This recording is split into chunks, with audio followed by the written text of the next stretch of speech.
Morgan is a single mother of 3 children who works as a nighttime janitor for the police department. One day, during her night shift, she knocks down a box containing case files. As she bends to rearrange the files, she sees pictures from a recent murder case. And from looking at the case board of suspects, she immediately pieces everything together and points out that one of the suspects is actually a victim. The next day, as all the officers gather for a meeting concerning the murder case, Detective Karadec notices the change on the case board and inquires about it. "Hey, who did this?" But everyone is as confused as he is. So he gets angry and orders his team to look through the CCTV footage. They discover from the footage that Morgan is responsible for the change and invite her to the station for questioning. "This is Detective Osdo. I need you to come down to the station." The lieutenant is curious about her reason for changing the suspect to a victim. So Morgan makes a comprehensive analysis just by looking at the photos from the case files. According to the case, a man had been murdered and his wife vanished after the murder, making her the prime suspect. But from a glance at the photos, Morgan immediately points out evidence to prove that there was a third person on the day of the murder and that his person must have kidnapped the wife to shift the police's focus. As they discuss, an officer enters and announces they found footage of someone entering the victim's house on the day of the murder. Although this proves that there was a third person, Detective Karadec insists that Morgan is arrested for tampering with the police investigation. "Yeah, I know how to stand. Thanks." In the meantime, they review footage from the day of the murder and discover that a woman named Miss Zhang had visited the victim's home 30 minutes before the murder. Who is she? Miss Zhang, a former employee of the victim, is brought in for questioning, but she denies everything and claims she was at home on the day of the murder. "I was at home all day working." Can anyone confirm that? Later that day, Morgan is released from jail, and as she walks out, she overhears the officers talking about Miss Zhang's footage. From a glance at the footage, Morgan immediately notices that it has been altered, so she voices this out.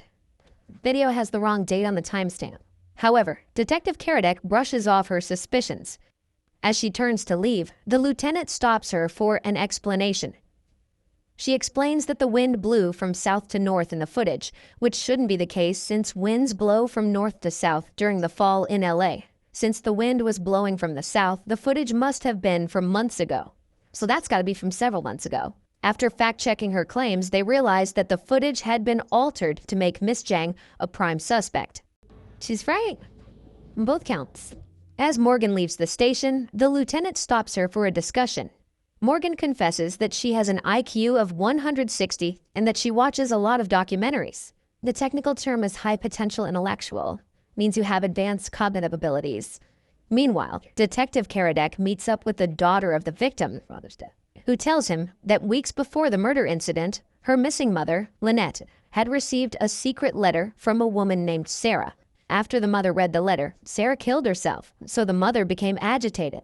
Upon hearing this, Detective Karadec becomes curious about the content of the letter and tells Lieutenant about this. They plan to search for the letter in the missing woman's office, so the lieutenant goes to beg Morgan to assist them in solving the case. Later that day, Detective Karadec briefs Morgan on the whole timeline of the case and brings her to question the missing woman's sister. During the questioning, Morgan realizes that the sister is a biologist and is hiding something from the police. When she tells Detective Karadec about her suspicion, he dismisses her for meddling too much. Later, Detective Karadec goes to the missing woman's office and seeks permission to search her office for the missing letter, but they turn down his offer. Unknown to him, Morgan had disguised herself as a nurse to infiltrate the office and find the letter. When she presents the letter to him, he yells at her for stealing the letter since it could lead to her arrest. But she calms him down and tells him to read the letter. Read the letter. Sarah Atkinson was a paralegal on the Brian Diamond case, and guess what? The person who wrote the letter had been assaulted by a powerful man named Brian and needed the missing woman's help to sue the man. From this, Morgan suspects that the powerful man has something to do with the murder case. Upon hearing this, Detective Karadec instructs her to return the letter to the office while he calls the powerful man Brian for interrogation. Brian denies knowing anything, and when an officer looks into his alibi, they discover that Brian was in Fontana City on the day of the murder, which rules him out as a suspect. Diamond wasn't in town the day of the murder, wasn't anywhere close. He was in Fontana. While all this is happening, the office discovers that Morgan has stolen a letter, so they visit the station to lodge a complaint. Seeing the disaster, Detective Karadec dismisses Morgan from the case and tells her to return to her everyday life. But he visits her home the next day to learn more about her suspicions. So she explains that there's something wrong with Brian's alibi of being in Fontana City. This city is known for its fun packs, so Brian doesn't look like the kind of person to visit Fontana City alone. She also reveals that at the sister's house, she saw a toy with a Fontana logo, which means the sister and Brian are having an affair. Detective Karadec notes that her deductions are convincing, but there's nothing they can do since Brian and the sister had an alibi for the day of the murder. As they drive to the station, Morgan raises a suspicion. She believes the murder had happened days before, but the perpetrators staged the scene to make it seem like it happened recently. As they inspect the murder scene, they ultimately conclude that the missing woman had confronted Brian about the assault on the letter. So Brian got violent. Seeing the situation, the missing woman's husband grabs a gun to threaten Brian, but Brian kills him with the gun, a dead body. Then they tie up the missing woman. And since the sister is a biologist, she suggests that they freeze the house to tamper with the coroner's time of death estimate. Before leaving, they alter the CCTV footage to frame someone else. Once they reach this conclusion, they immediately deduce where Brian had hidden the missing woman, and she's immediately rescued. Seeing this, Lieutenant offers Morgan a consulting position at the police department, but she turns down the offer, saying she isn't cut out to be a detective. I'm not cut out for this. The next day, while taking a walk with her eldest daughter at the park, she notices that her daughter is sad about her father, who's been missing for 15 years. The daughter believes that her father abandoned them, but Morgan tries to explain that her husband vanished into thin air. I know that he would not have left you. The daughter doesn't believe this, so that day Morgan returns to the station to accept their job offer, but on the condition that they help find her missing husband, Roman Cinqueri, who disappeared years ago. Hearing this, the lieutenant agrees to her offer. I need you to find someone. His name is Roman Cinqueri, and he vanished 15 years ago. So Morgan begins working as a detective and assists in solving complex cases. One day, she requests progress on the case of her missing husband, so Lieutenant Celine inquires for more details that will lead them to find him. Morgan reveals that the last time she saw her husband was the night he drove his car to buy diapers for their newborn. After that day, he vanished into thin air. After getting this detail, Lieutenant Celine promises to reopen and pursue the case. All right, I'll see what I can find. Thank you. That night, as Morgan eats dinner with her children, her son informs her that the eldest daughter had an A in an art project. Feeling proud, Morgan takes her daughter to the basement. Follow me. To show her paintings of her missing husband, but this only annoys the daughter since she believes that her father abandoned her. Morgan reassures her that the father will never abandon them and that the police will get to the root of the truth. But one day, Lieutenant stops by Morgan's house to inform her about an update on her missing husband's case. According to the lieutenant, her husband's car had been found at a police impound 3 days after he went missing. Inside the car, they had found a baby's diapers, which means her husband never had the intention of abandoning her. Something terrible must have happened to him. Hearing this, Morgan breaks down in tears. In the next few days, as Morgan continues to help unravel murder cases, the lieutenant discovers an interesting detail on her missing husband's case and confronts a detective named Mellon. It turns out that Detective Mellon had once arrested Morgan's husband for painting a mural on the street 15 years ago. You wrote the citation and the report, but both are illegible. She asks him to drive her to the mural's location, so they visit the place together. Once they arrive, they find a mural painting, which the lieutenant hopes will give her a lead on the case. So that night, she visits Morgan once again to share this detail. She shows Morgan pictures of the mural and reveals that her husband had once been detained for painting the mural since the location was an unauthorized place often frequented by criminals. Lieutenant suspects that her husband must have seen something he wasn't supposed to, which led him to go missing. But Morgan shuts this down and claims her husband would have told her if he saw something. Then, think about it, she hands over many of her husband's mural paintings to assist the lieutenant in unraveling more about the case. Months after working at the station, Morgan becomes eligible to receive a detective badge. While celebrating the new badge at the restroom, a woman walks in crying, so Morgan becomes worried and inquires about her reason for crying. The woman reveals that her 2 daughters are missing, and she's at the station to make a report, so Morgan assures her that the children will be found. When the detectives question the woman, she reveals that her divorced husband, Wendell, was a radical environmentalist who had always wanted them to live off the grid. He wanted Mia and the girls to live completely off-grid. Upon hearing this, the detectives begin an investigation on Wendell, her divorced husband. And they discover he had applied for a children's passport in the previous month. He becomes the prime suspect in the kids' kidnapping, so both Detective Karadec and Morgan pay a visit to his house. They find no one at home, but Morgan notices a greenhouse nearby and goes to inspect it. However, she notices that cucumber and tomatoes are planted together. Wendell planted cucumbers and tomatoes next to each other? Which is weird because the 2 plants can't thrive when growing together. And since the suspect was an environmentalist, he should know this. Morgan concludes that the greenhouse had been initially empty, but someone moved the plants in. With this lead, Detective Karadec speculates that the suspect must have moved the plants into the greenhouse to cover up someone or something. So they begin to dig around the floor and immediately discover the dead boy of Wendell, the suspect. This means he was a victim of something bigger, and the 2 missing children are in danger. While inspecting the area, an officer reports that one of the neighbors often saw the dead man with a red-haired woman with glasses. Another officer also finds a portrait of 2 older people in the victim's room, so they plan to investigate their relationship with the victim. Meanwhile, Morgan and Detective Karadec go to visit the mother of the kidnapped girls and realize that her father lives in a mansion with a personal driver on standby in a car. As Detective Karadec interviews the family, Morgan slips out to make friends with one of the housekeepers, who reveals that days before the suspect died, he had met with the father-in-law. And when I came back down, I saw him coming out of Mr. Ashford's office. At the office, Morgan reads the report from Child Protection Services on the suspect and tells Detective Karadec that the report doesn't match people's descriptions of the suspect. People described the man as loving, but the report wrote negatively about him. So they researched the social worker who wrote the report and realized it was a red-haired woman wearing glasses named Sarah. Nice glasses. She becomes the prime suspect, and when they go to visit her, Morgan notices tons of mail bills on her table. She also points out that Sarah uses cheap dish soap, which means she's broke. However, there's a fresh Hawaiian orchid lei in her room, which is native to Hawaii, which means Sarah had recently gone on a trip to Hawaii.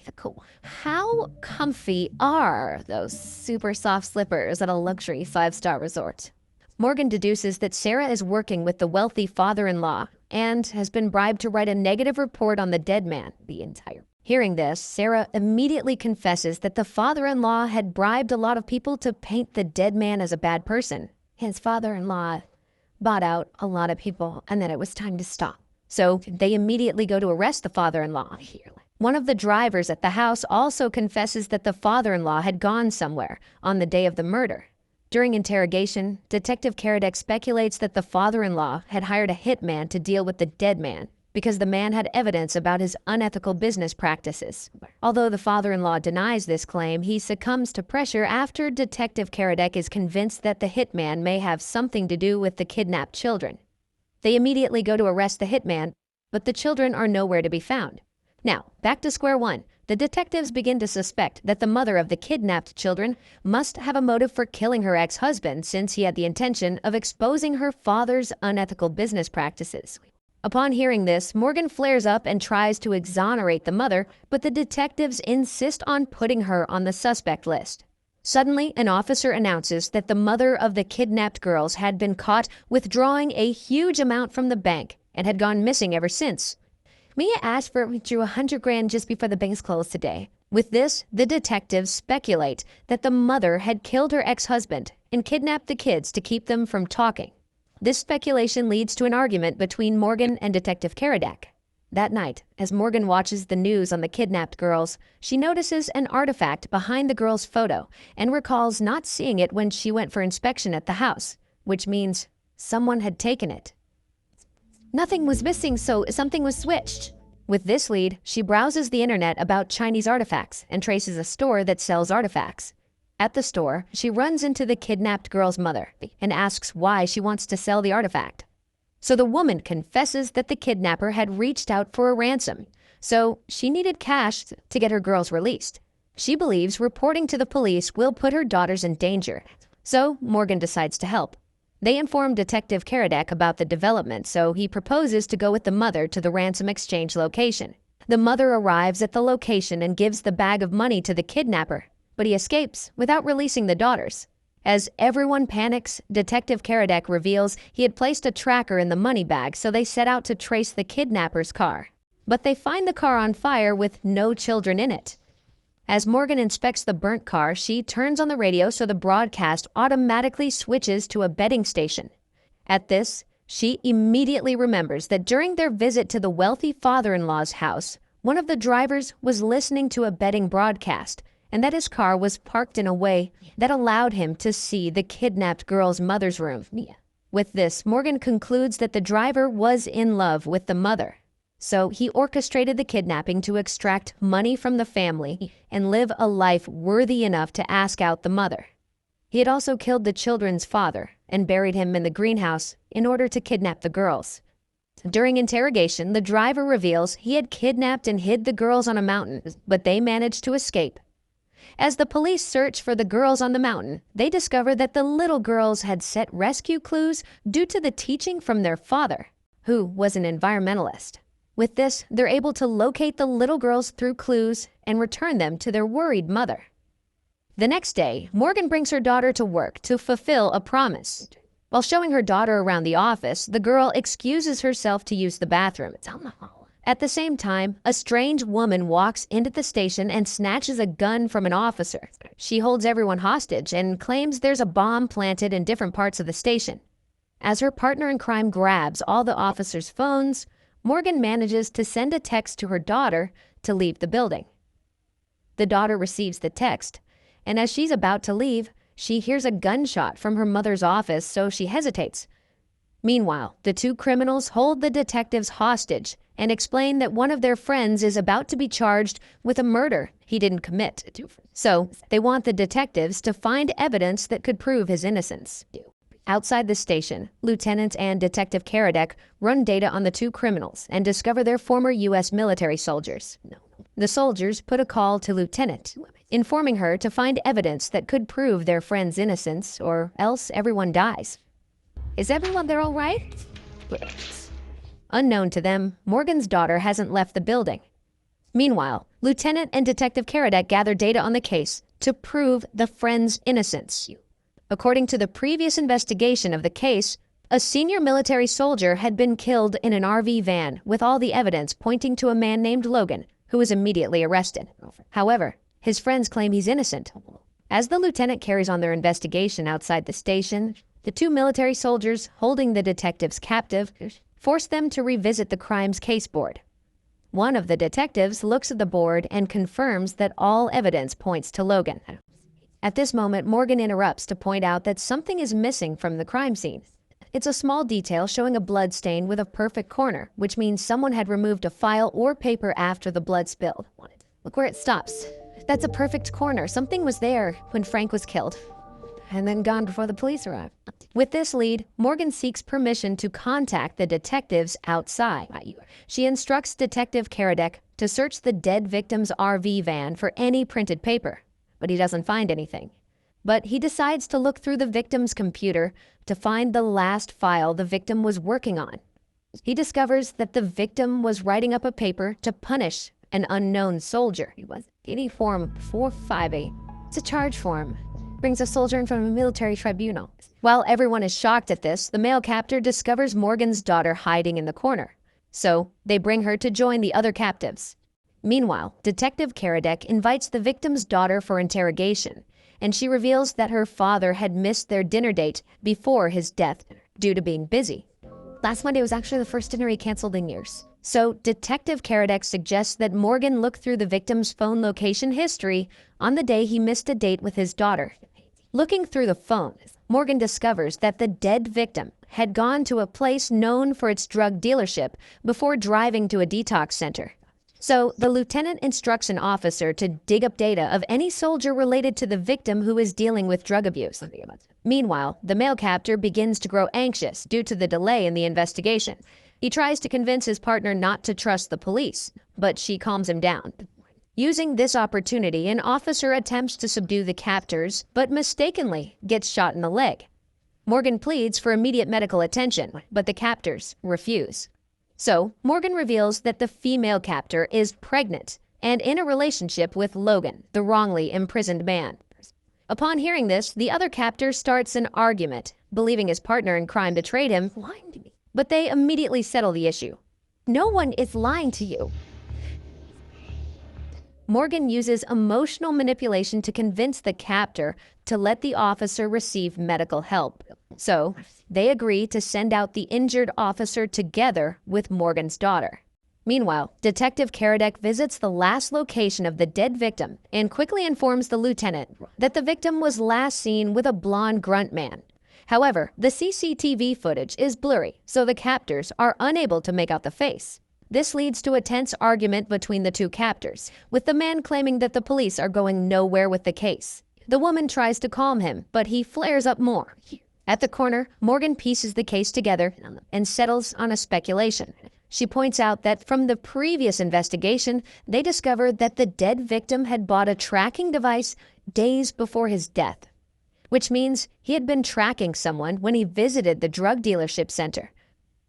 If the person who killed Frank didn't know he was being tracked, he might still have the tag on him. Morgan checks the victim's phone and discovers a location tracking app that indicates that the person being tracked had visited the RV van on the day of the murder. With this, Morgan assumes that the murderer is unaware that the tracker is on him, so, using the app, she gets the murderer's location. And Detective Karadek goes to make the arrest. This means you're under arrest for the murder of Frank Weber. Seeing the situation, the male captor turns on his partner, striking her from behind. He grabs her gun and refuses to release the hostage, demanding a way out of the station. He threatens to detonate the bomb in the office, but Morgan quickly deduces there's no bomb and calls his bluff. Whatever's in that box, it sure didn't seem to bother the dog I saw this morning. It was homemade. The female captor recovers from the blow and confirms the bomb was just a bluff. She's right. With that, they overpower the male captor and safely release the hostages. Outside, Morgan reunites with her daughter, and Logan, the wrongly jailed man, is released. After a few days, Lieutenant calls Morgan into her office and tells her there's an update on her missing husband's case. The lieutenant reveals that Morgan's missing husband had been meeting a strange man frequently before he went missing. The strange man's name is Conforth. I came across the guy. Geo Conforth. Hearing this, Morgan reveals she doesn't know the man, so Lieutenant decides to set up a meeting with the man. The next day, they set up a meeting with Conforth. When they ask him about Morgan's missing husband, whom he met 15 years ago, "You met with him before he disappeared 15 years ago." Conforth claims not to remember anything, but Morgan pleads for his help in finding her husband, so he proposes a bargain. He asks that they release his nephew, who's about to go to jail for minor misconduct. The lieutenant, hearing this, agrees to help only if he provides useful information on Morgan's missing husband.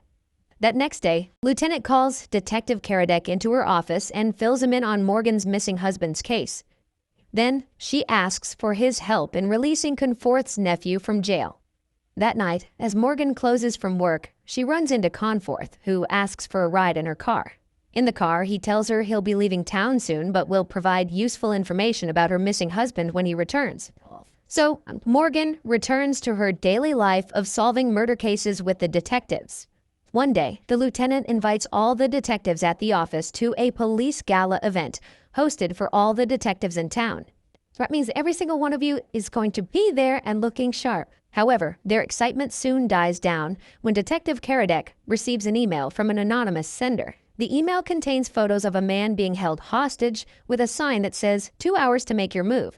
With this, Detective Karadek speculates that the kidnapper wants to play a game with them. So an officer runs data on the hostage and discovers his identity. When they arrive at the hostage's house, they find a delivery package on the doorstep. Upon opening the package, they find a jigsaw puzzle. Morgan immediately assembles the pieces, which gradually form a map. However, one piece is missing to complete the puzzle, so the detectives conclude that the man is being held hostage at the missing location. This location points to the mountains, so Detective Karadec and Morgan set out to find clues. While patrolling the area, they run into another clue, which requires them to play a card game to learn the next path to take. After playing the game, it points them to the next path to take, so they continue the journey on the mountains. Then they stumble across another puzzle, and upon solving it, they uncover the location of the man being held captive. After rescuing the man, he reveals he had been attacked on his way home. I was walking up to my apartment when someone came up behind me, and the captor forced him to play games. According to him, the captor wore an anime mask and never uttered a word. While looking at the board for the case, Morgan points out that the captor made them solve the kid's puzzle, which means the suspect could be obsessed with children's games. However, they're unable to dig up anything. Later that night, Morgan meets up with Conforth to get an update on her missing husband's case. The man reveals that days before her husband went missing, he had been worried about the safety of his family and that he had been working with a strange woman named Lila Flynn. All I know is her name is Lila Flynn. But Morgan doesn't recognize the name, so Conforth promises to contact her with more information in the coming days. Put your number in it, so I can get in touch with you if I find out more about this Lila Flynn. The next day, the detective finds 3 strange dolls with the words, "The fun has just begun." They immediately realize that the perpetrator is a psycho playing a game with the police. While trying to uncover the case, one of the officers suddenly confesses that he knew the man who was held captive. As they sit around to listen to him, he reveals that the captive man was a member of a private therapy for people who lost their loved ones. Upon hearing this, Lieutenant instructs them to interrogate everyone in the therapy group who might know something. She also instructs Morgan to investigate why the perpetrator sent 3 baby dolls. In the therapy group, the members reveal that an absent member often talks about games and is obsessed with it. They reveal that the man had lost his sister and was angry that he could no longer play games with her. After the interrogation, the therapy leader reveals that one of their members is absent from their meeting, which is unusual. So the detective visits her house, but finds it in complete disarray. When they turn off the lights in the apartment, they find a cryptic message on the wall with the words, "You can't tell in the dark." Morgan analyzes this and realizes that the apartment owner was an APL interpreter who works with deaf people, and deaf people can't communicate in the dark. You know who can't talk in the dark? People who are deaf, because you have to be able to see sign language in order to use it. Piecing everything together, Morgan points out that the 3 baby dolls they found had sign language on them. After analyzing the dolls' sign language, they arrive at another cryptic message that leads them to the location of the captured therapy member. The captured woman is locked in a box with a code, which Morgan cracks by analyzing the painting on the wall. After this event, the lieutenant assigns an officer to every member of the therapy group as a safe measure. Then, she informs the detectives to prepare for the police gala event held that evening. So, Morgan returns home for preparation. However, she receives a text message from Conforth asking her to meet up at a location for more updates on her missing husband. Meanwhile, Detective Karadec meets up with a friend who works in the FBI. This friend informs him that Lila Flynn, the woman who was working with Morgan's missing husband, was an undercover field agent who was killed 15 years ago. Lila Flynn was an undercover field agent for the FBI. The friend gives Detective Karadec a file containing everything about the woman before leaving. Meanwhile, the officer, who is a member of the therapy group, prepares to drive to the gala event, but gets hit by an airbag.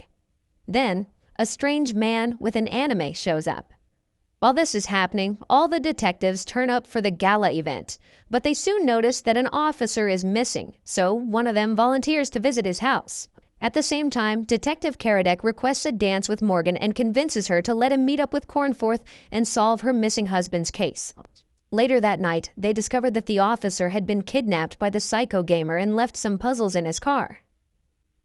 After solving the puzzles, the game directs them to an abandoned house with a pool. There, they find the kidnapped officer drowning in the pool, so he's immediately rescued. Come on, lift him up, lift him up. The next day, Detective Karadek meets with Cornforth. Although they argue for a few minutes, Cornforth eventually agrees to provide useful information about Morgan's missing husband. That day, as Morgan and her kids load their shopping items into the car, a man offers assistance and leaves afterward. At home, as they arrange the groceries, her son finds a pack of cards with a chilling message. "You are the one, Morgan." While this is happening, the detectives at the office sketch the psycho gamer, but the man from the sketch has been in a rehab facility for 4 years, which means someone is impersonating him. Meanwhile, Morgan realizes that the strange man who helped with her groceries must have been the psycho gamer. As she tries to piece things together, she suddenly receives a call from Detective Karadek, who announces that her missing husband is still alive. What are you talking about? Roman is alive.